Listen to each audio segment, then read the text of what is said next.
Something that just about a year ago, we were all as a whole, as a LSU football fan community, were highly critical of for good reason. But now it might be something that could actually end up being this team's greatest strength. And I'll explain what I mean by that on today's edition of Locked on LSU. You are Locked on LSU, your daily podcast on the LSU Tigers. Part of the Locked On Podcast Network. Your team every day.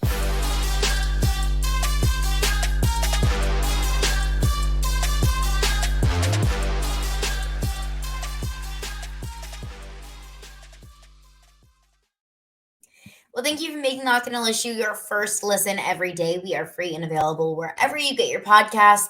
Plus, we are on YouTube as well. So check us out on your preferred podcast platform. You can listen. You can also watch on your smartphone, on your smart TV, on YouTube. Just search Locked on LSU and hit that subscribe button so you don't miss a single second of your Locked on LSU content. My name is Caroline Fenton, and I'm your host, as I am every day. I graduated from LSU. I've been covering LSU sports since 2016, and I'm now a sports talk radio host in Nashville. Before I get into how LSU's greatest skepticism could really become its greatest strength, I got to let y'all know that today's edition of Locked on LSU is brought to you by FanDuel Sportsbook, the official sportsbook of Locked On. Make every moment more. Visit FanDuel.com/LockedOn today to get started. I initially recorded the podcast with no sound, so let's do this the second go around. Thanks for being so patient with me. But let's go back to just over a year ago, a year and some change. When Brian Kelly was first hired, what was the number one critique? LSU skeptics, what was the number one skepticism? Was that how could a man who's from Massachusetts, who spent almost the entirety of his career in the Midwest, how could he possibly fit in South Louisiana? How could a guy who spent the last 10 years in snowy, gray, cold South Bend, Indiana, which I'm allowed to say that because I've been to South Bend several times, and every single time I've been there, no matter what month of the year it is, it's cold and it's gray and it's rainy and snowy, and it's really the weather's truly awful. How can somebody who has spent the entirety of their career in a school that is so culturally rich yet so culturally different than LSU, how could he be successful? How could a guy like that has zero ties to the state of Louisiana, to the Southeast as a whole, how can he recruit in the state of Louisiana, in the Southeast as a whole? How could he possibly be on how could he relate to these 16, 17, 18-year-old kids that are from New Orleans, from Baton Rouge, 4 and 5 stars from across the Southeast? How could he possibly fit at a school like LSU? Well, now we're just over a year removed. We're a season removed from that. And I think the skeptics, myself included, the skepticisms have wavered. They've gone away. LSU has now been to the SEC championship in Brian Kelly's first year. He beat Alabama in first year, and I understand and I know, and I've said it so many times, that success is not linear.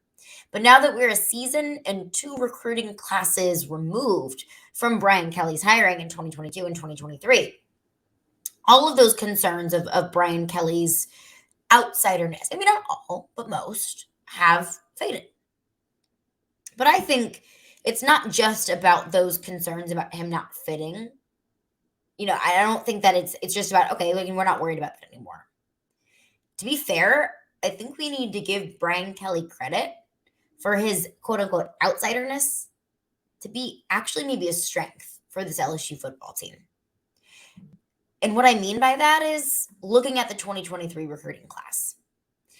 In the 2023 recruiting class, LSU has the top recruit from 2 states, neither named Louisiana. LSU landed the top recruit out of Maryland, Deshaun Womack. LSU landed the top recruit out of Minnesota in Jackson Howard.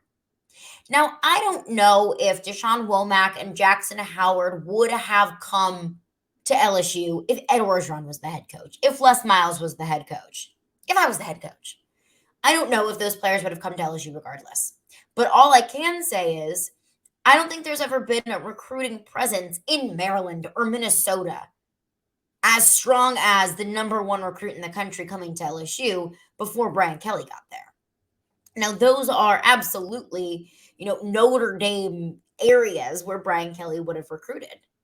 That, to me, has Brian Kelly's DNA written all over it.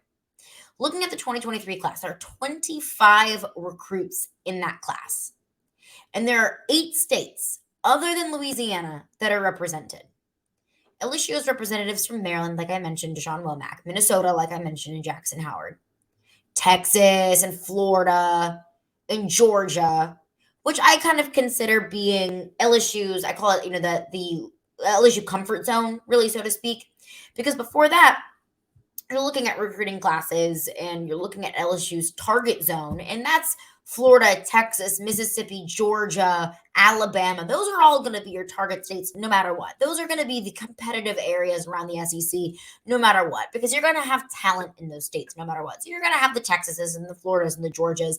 But in addition to those, LSU has Maryland, Minnesota, Missouri, Nevada, Ohio, plus Louisiana, of course.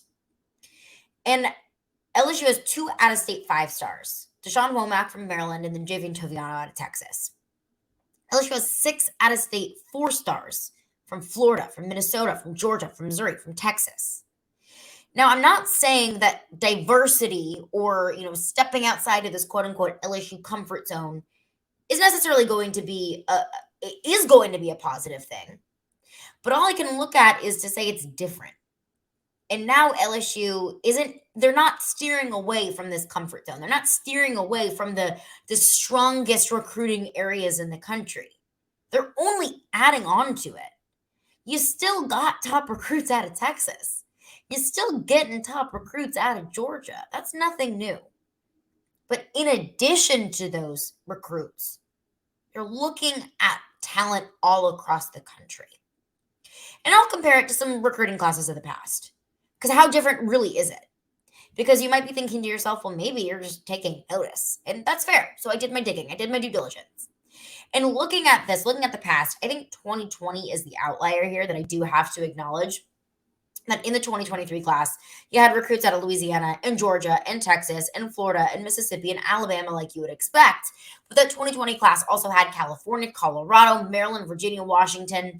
Now, that is the exception to the example that I'm showing here. And I'm going to fight that and say that the 2020 recruiting class probably wasn't very hard to recruit across the country. If I'm a kid in California, if I'm a kid in Idaho, if I'm a kid in name random state in America, I probably wanted to go to LSU after watching that 2019 season. So I'll throw 2020 out as an outlier because that class did have a lot of representation from around the country. But again, who wouldn't want to go to LSU? Period, especially after the 2019 season. But let's look at 2018. A Coach O, right in the middle of Coach O's tenure, that class had 22 recruits, 13 of which from the state of Louisiana. 3 from Texas, 2 from Florida, 2 from Mississippi, 1 from Alabama, and then your one outlier there was Massachusetts. So majority, and the big chunk of your recruiting class is in-state, and all but 1 was from that Louisiana comfort zone, that LSU comfort zone. Let's look at 2015. Right in the middle of Les Miles, not really the middle, but it's toward the end of Les Miles' tenure, but at least under the Les Miles era. And then in recent history, in the 2015 class, LSU had 23 signees, 13 of which were from Louisiana, 5 from Texas, 3 from Georgia, 1 from Florida, and then he had 1 from Ohio, a 3-star, and George Brown. I don't even know what George Brown is doing these days. Hope he's doing well. If you're listening, hey. So that's kind of the juxtaposition there. While all of those recruiting classes were great and I had a ton of talent, it was really centrally located within the state of Louisiana. And while that's still a priority, and that's what I want to get into coming up next, the difference here is you're getting recruits from all across the country. You're getting recruits that I have to think probably wouldn't have even been on LSU's radar, nor would LSU be on their radar before Brian Kelly. So I'm going to be fair here. And if we're going to critique Brian Kelly at the beginning of his tenure for not being, quote, one of us, for not being a Louisiana guy, I think we have to give him credit for what he's been able to do and what he's been able to make of that to make LSU better, is using his out of Louisiana ties to make LSU better. But there's still one thing that is so incredibly important to recruiting, to LSU football, that Brian Kelly isn't ignoring in congruence with the talent that he's bringing in from across the country. And I want to get into that coming up next. But before we do that, I want to tell you about Built Bar, because I love Built Bar. And I think that some of your New Year's resolutions after the holidays, you might not be feeling so great about yourself. Some of your New Year's resolutions might be to eat healthier. But if you have a sweet tooth like I do, you don't want to have to give up your desserts, and you don't want to have to give up the things that you love in order to stay healthy. So if you feel that way, then you have got to try Built Bar, because with Built Bar, it's healthy and actually tasty.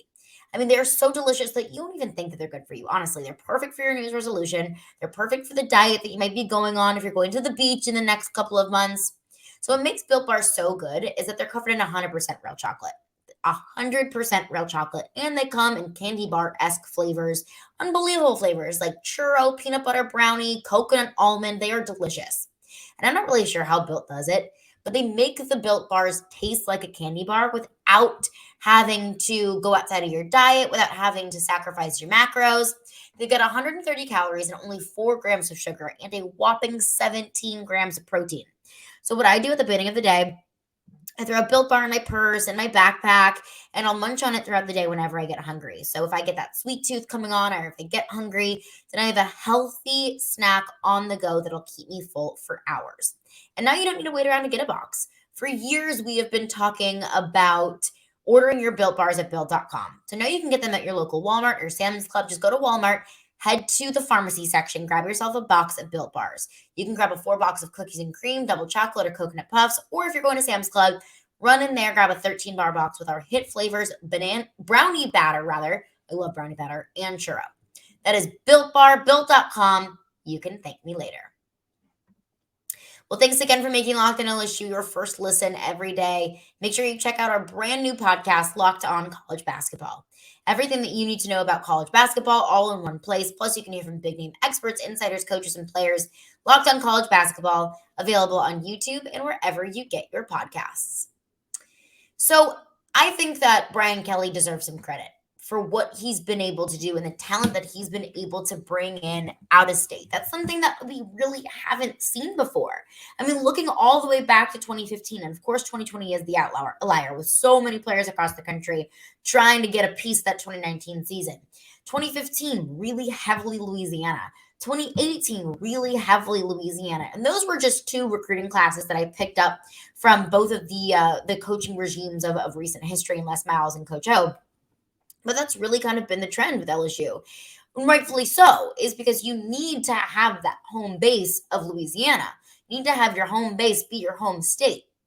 But one thing that won't ever escape me is what Brian Kelly said about how, toward the end of the season, once the season was kind of wrapping up and we were looking ahead to the upcoming recruiting cycle, about how that still is his priority, but it doesn't have to be your only priority. This was Brian Kelly earlier this season. We're going to identify the best prospects, throughout the country, and you'll see that in this signing class. We'll have players from the Northeast, from the Midwest, from the West Coast, but our base will be Louisiana and the South.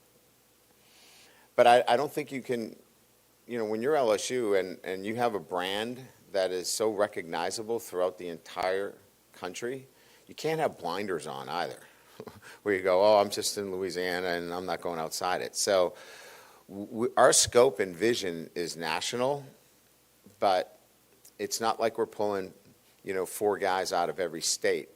We're going to have a heavy influence in the state of Louisiana like we should, but we're going to know where the best players are in the country as well. Oops, sorry. That's how it should be. That's how it should be. And that's reassuring to hear Brian Kelly reiterate that priority that LSU football continues to have of keeping your focus in state, but also not ignoring talent from across the country. So I have to applaud Brian Kelly not just for bringing in talent from across the country and really good players, specifically Deshaun Womack. We talked to John Garcia Jr. a couple weeks ago, and he said he looks at Deshaun Womack to be one player and maybe the one player, specifically if you have to choose one, to be a day one starter, to be a contributor right away in his true freshman season. And that's a kid from Maryland. I have to applaud Brian Kelly for doing that while also maintaining a presence and maintaining priority in the state of Louisiana. Because look at the 2023 class, rather. 25 recruits, 15 are out of state, some of which are from that southern base of Texas, Florida, Georgia, but also, like I mentioned, Maryland, Minnesota, Missouri, Nevada, Ohio, all across the country. And 10 of which are from Louisiana. The second highest rated recruit in the state of Louisiana is headed to LSU, and that's Zaylon's Hurd. Zaylon's Hurd is second only to Arch Manning, who, let's be completely honest, I didn't think he was going to come to LSU anyways. And we could all hope, we could all keep our fingers crossed, we could all, at least have a hope that he would go to a spring game and fall in love with LSU. But really, he's the highest ranked recruit in the history of ever. We knew that was going to be kind of an outlier. That wasn't going to be your typical in-state recruiting cycle. So the second highest rated recruit in the state of Louisiana is headed to LSU. 2 of the top 5 recruits in the state of Louisiana are headed to LSU. And you also look at the top 15. 7 of the top 15 recruits in the state of Louisiana are going to LSU. And it doesn't just stop at the 2023 recruiting class. Also look at the transfer portal. Because Brian Kelly has mentioned that one of his priorities is keeping talent in state.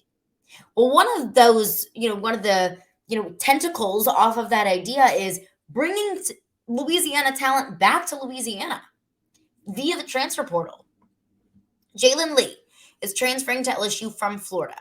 Well, Jalen Lee, coming out of high school, was a 4-star from Live Oak in Denham Springs. He was a 16th ranked in-state recruit in the 2020 class. Went to Florida, left the state of Louisiana, a talented player, coming back to Louisiana. Aaron Anderson, a former 5-star recruit out of Edna Karr High School, New Orleans. He committed to LSU, decommitted from LSU, went to Alabama, decommitted from LSU whenever Kojo got fired, went to Alabama, is coming back to LSU. Aaron Anderson was the number 1 ranked recruit in the 2022 class. Look at Zy Alexander, who, when he was in Laurelville, wasn't really anything special, but went to Southeastern, was a 3-year starter at Southeastern, was a 4-star transfer in the transfer portal. He's headed to LSU. 3 guys from the state of Louisiana, impact players in high school or wherever they went after, in Zy Alexander's case, who went elsewhere and are coming back to Louisiana or coming back to LSU. That, to me, is putting the idea in motion, is putting your priorities where your mouth is and actually executing on those things.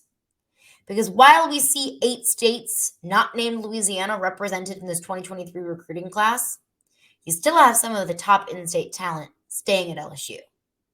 While, the number 1 transfer portal class involves guys from West Virginia and Syracuse and guys from all across the country, went to high school all across the country, you still got guys that are coming back home. And I think that that's important. A balance of in-state talent while not ignoring talent around the country. And I think Brian Kelly's roots all across the country are part of that.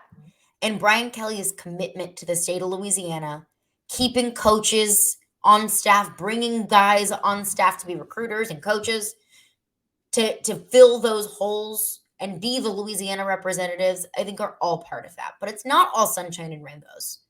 How can LSU improve recruiting in state? We'll get into that coming up next.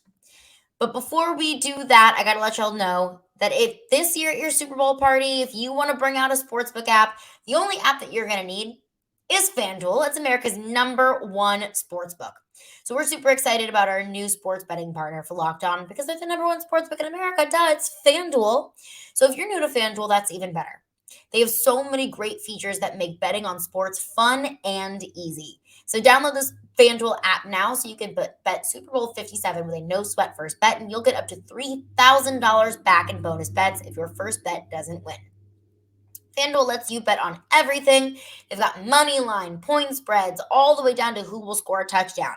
And if you want to put together a fun little parlay with a couple prop bets, one prop bet I'm looking at is Jalen Hurts anytime touchdown score. In the Eagles' last 9 games, or at least in Jalen Hurts' last 9 games, he has scored in 7 of them. So I'm going to bet on Jalen Hurts to run it in at least once in the Super Bowl.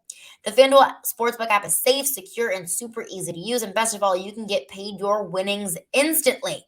So join FanDuel today at FanDuel.com/locked-on to claim your no sweat first bet on Super Bowl 57. That's FanDuel.com/locked-on.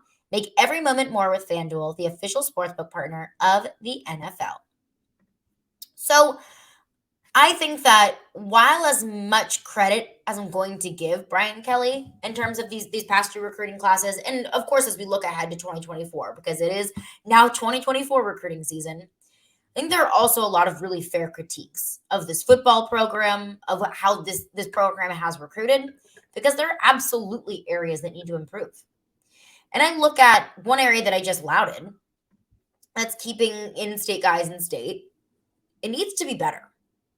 2 of the top 5 recruits in the state of Louisiana are headed to LSU.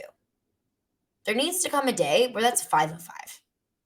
And I understand you're getting into, positional battles, and you're getting into guys where, like, for example, this year, you have Arch Manning and Eli Holstein in the top 5. Not both of those quarterbacks are going to go to LSU. I understand that there are certain, intricacies like that. But you need to get back to the point where if you're a 4-star, 5-star in the state of Louisiana, you're going to LSU.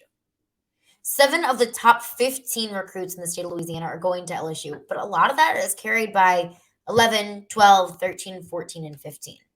The rest of the top 10 recruits in the state of Louisiana are headed to other SEC schools, headed to Texas. That needs to change. You need to keep your top recruits in state. You need to keep all those guys in state. And I understand you're not going to get every single 5-star in the state of Louisiana. I mean, I'm not reaching for the moon here. I'm not asking for something that's unattainable.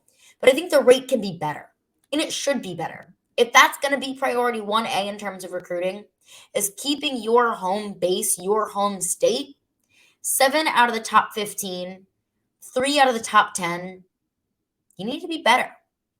And I'll even go even further.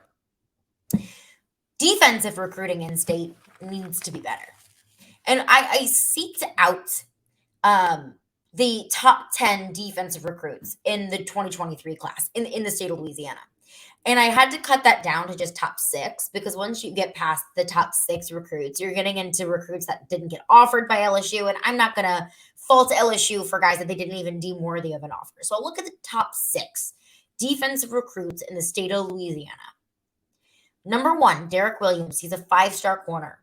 He's headed to Texas. Tackett Curtis, a 5-star linebacker. He's headed to USC. Both got offered by LSU. Jordan Matthews, a 5-star corner out of Woodlawn. He's headed to Tennessee. Got offered by LSU. Jaden Osbury, 5-star linebacker.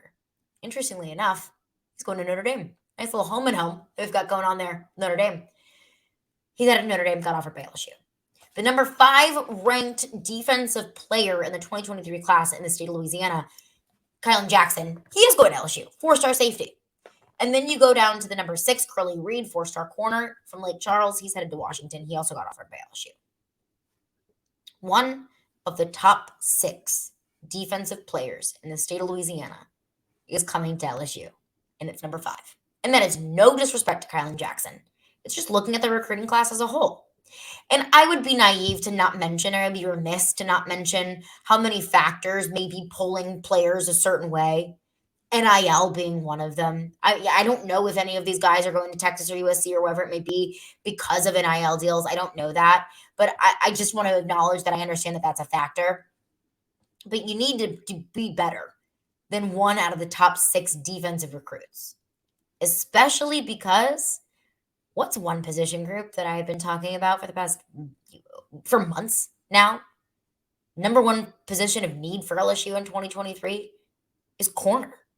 And you have 2 5-star in-state corners that are going to Texas and Tennessee. Now an SEC team and a soon-to-be SEC rival. What's another position of need that I've talked about? Linebacker.